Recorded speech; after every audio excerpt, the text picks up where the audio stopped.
Le Labor IA a ouvert ses portes, en tout cas a été lancé fin novembre par le ministère du Travail.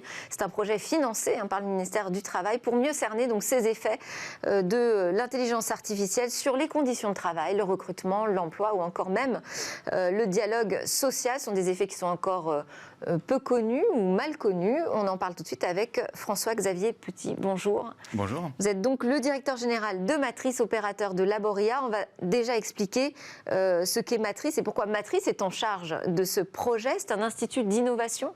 Un institut d'innovation technologique et sociale. Et en liant justement la partie technologique avec la question des sciences sociales et de l'analyse du monde contemporain. Et dans cet institut d'innovation Matrice, on fait à la fois de la formation au métier de la technologie, des laboratoires d'innovation, des laboratoires de recherche et de transfert de technologie, et puis un incubateur de start-up pour être au plus près de l'économie, de la recherche, de la science et de l'innovation, de la production pratique. Et ça traverse l'ensemble des secteurs d'activité ? L'ensemble des secteurs d'activité, il n'y a pas de choix thématique justement. Ce qui est intéressant, c'est de croiser la manière dont les technologies impactent différents secteurs d'activité, comment les uns et les autres la socialisent, la transforment, en font quelque chose d'économique, et puis comment est-ce qu'on peut les faire travailler ensemble, car le vrai enjeu d'une transformation numérique, c'est comment est-ce que différents mondes travaillent ensemble. C'est tout ça, le concept de Matrice. Et alors, à la sortie, il y a des vrais dispositifs produits d'innovation ? À la sortie, il y a des jeunes formés, il y a des startups qui grandissent et il y a en effet des vrais dispositifs d'innovation que nous produisons en propre et puis avec un certain nombre de partenaires pour pouvoir justement avoir un impact et pas être simplement des gens qui formons ou qui accompagnons, mais aussi être des producteurs. Et on se définit réellement comme des producteurs de solutions innovantes, technologiques ou pas. Et c'est ça l'enjeu, c'est comment est-ce que ces questions technologiques, elles s'insèrent dans un collectif de travail, elles s'insèrent dans une organisation, elles s'insèrent dans une manière de voir le monde. Parce que si on vient avec nos gros sabots, nos données et nos algorithmes, en vrai, ça tombe à côté. Donc l'enjeu, depuis la sociologie, l'anthropologie, l'histoire, la philosophie, jusqu'à la technologie, c'est de produire ensemble les conditions réelles d'une transformation numérique et sociale. Et donc, ce n'est pas que des mots, parce que ça veut dire que dans vos équipes, il y a à la fois des sociologues, des codeurs, des développeurs, des makers finalement.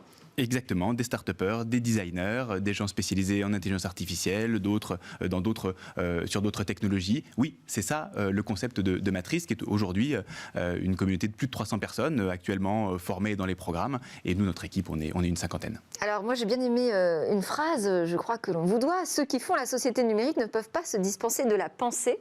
Oui. Et inversement. Et inversement. Là encore, la question de ce cloisonnement tout à fait mortifère entre d'un côté les gens qui pensent et ne produisent pas, et de l'autre côté les gens qui produisent et ne pensent pas. C'est exactement ça que l'on veut casser, justement en faisant travailler ensemble ces différents publics et en réfléchissant aussi, d'où ce Labor IA, en réfléchissant aussi sur les conséquences de la technologie. Parce que la technologie, comme fait social, doit analyser ses propres effets sur la société. On ne peut pas juste se dire, on fait des algorithmes, on manie des sets de données, on fait des réseaux de neurones, et puis, ça a des effets que l'on ne maîtrise pas et que l'on ne contrôle pas. Parce qu'en faisant ça, on va fabriquer non seulement un monde invivable, mais aussi rendre la technologie absolument odieuse à ceux à qui elle est normalement destinée. Et alors, pourquoi spécifiquement un laboratoire pour étudier les effets sur le travail ? Puisque aujourd'hui, votre institut étudie les effets de la technologie et produit des technologies avec cette conscience sociologique, vous me l'avez dit, pour tous les secteurs d'activité. Pourquoi se concentrer, la nécessité d'avoir vraiment un chantier dédié au travail et son rapport avec l'IA ? Parce que c'est absolument clé. Parce que c'est là que se joue aujourd'hui une grande partie des inquiétudes contemporaines. Quand on voit la place des questions d'emploi dans le débat public actuel, on se dit que c'est véritablement là le sujet. Et puis parce que dans le cadre du partenariat mondial pour l'intelligence artificielle, porté par la France et le Canada, et opéré par l'INRIA, un grand institut de recherche en informatique, le ministère du Travail et l'INRIA ont choisi de s'associer pour construire avec nous un laboratoire, le Labor IA, et étudier plus concrètement. Et étudier concrètement, ça veut dire quoi ? Ça veut dire pas simplement produire des papiers de recherche, ça veut dire aller sur le terrain avec des entreprises et travailler avec elles sur la fabrication de projets qui embarquent l'intelligence artificielle et qui viennent bouleverser les modalités de recrutement, les façons d'organiser un dialogue social dans l'entreprise, la manière d'organiser un processus productif, la façon de sélectionner ou d'accompagner l'émergence de nouvelles compétences. Donc on va travailler sur ces sujets, travail, emploi, dialogue social, compétences, formation, sur des projets très concrets dans des entreprises très concrètes, et c'est tout le processus de ce laboratoire, un laboratoire de recherche et un laboratoire d'action, les deux ensemble. C'est pas un laboratoire de recherche comme les autres non plus, puisqu'il a une durée de vie de 2, 5 ans.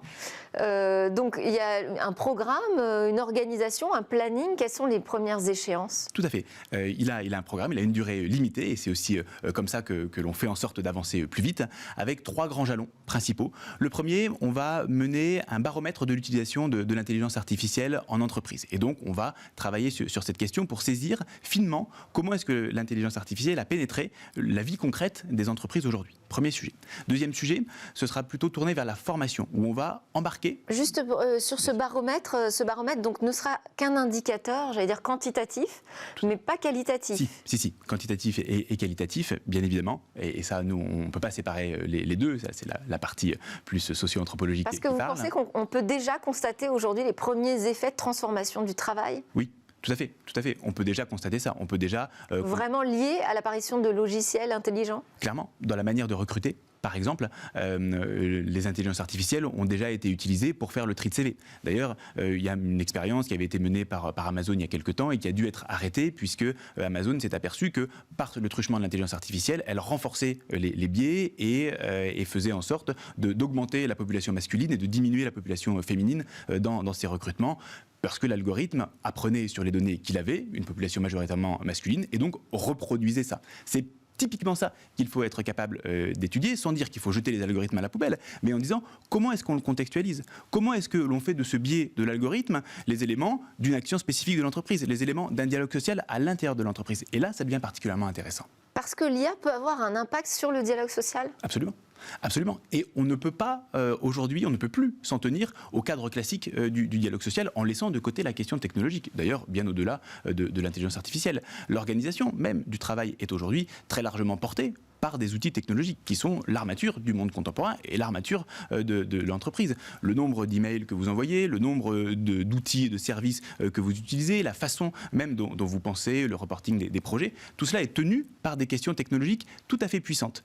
Les laisser à côté du dialogue social est sans doute tout à fait délétère pour les entreprises. Et aujourd'hui, c'est le cas. Et donc la question, et c'est aussi ça l'enjeu du laboratoire, c'est de pouvoir l'expliciter. C'est de pouvoir donner à tous une compréhension des mécanismes de l'intelligence artificielle, en l'occurrence, pour pouvoir en faire des éléments qui permettent à la fois de transformer le travail, mais de transformer aussi le dialogue autour du travail. Alors moi, ce qui me semble difficile dans ce chantier que vous allez mener, opérer, ça va être de spécifiquement s'en tenir à cette transformation liée à l'IA. Parce que finalement, la transformation numérique, elle a divers visages. Il y a plusieurs technologies qui transforment le travail, pas seulement les outils d'intelligence artificielle. Tout à fait. Alors c'est un choix de focalisation, c'est l'enjeu autour de l'intelligence artificielle qui en effet va nous pousser à peut-être élargir un peu la focale, mais la question elle est bien là. Elle est autour de la façon dont l'automatisation et l'apprentissage automatique, notamment le machine learning, permet de faire se transformer les algorithmes par eux-mêmes dans ces dispositifs d'apprentissage automatique et donc du coup d'avoir un impact concret, un impact réel et pas forcément maîtrisé. Aujourd'hui, sur les algorithmes les plus développés... En fait, c'est comme la transformation qu'on a connue avec l'arrivée des robots industriels. Et là, c'est une automatisation finalement qui est moins visible. Beaucoup moins visible, beaucoup plus algorithmique. Et pour autant... d'autant plus puissante qu'elle est invisible, et d'autant plus nécessaire à expliciter que sinon on tombe dans la boîte noire. Ouais. Et si l'informatique est une boîte noire, si on ne comprend pas ce qui se passe dans la société parce que se multiplient ces algorithmes invisibles, eh bien alors on ne peut plus s'inscrire dans cette société. Et société à tous les sens du terme, que ce soit l'entreprise ou que ce soit la société plus largement. C'est ça qu'il faut réussir à craquer d'une certaine manière. Merci beaucoup François-Xavier Petit, donc directeur général de Matrice et l'opérateur de ce nouveau Labor IA. On voit que le chantier est important. Premières expérimentations attendues dès septembre 2022 et ensuite il y aura des recommandations et donc qui seront transmises directement au ministère du Travail. Merci encore. On enchaîne avec un tout autre sujet parce que c'est Noël quand même qui approche. Alors on va partir pour un grand shopping de Noël dans Smart Tech.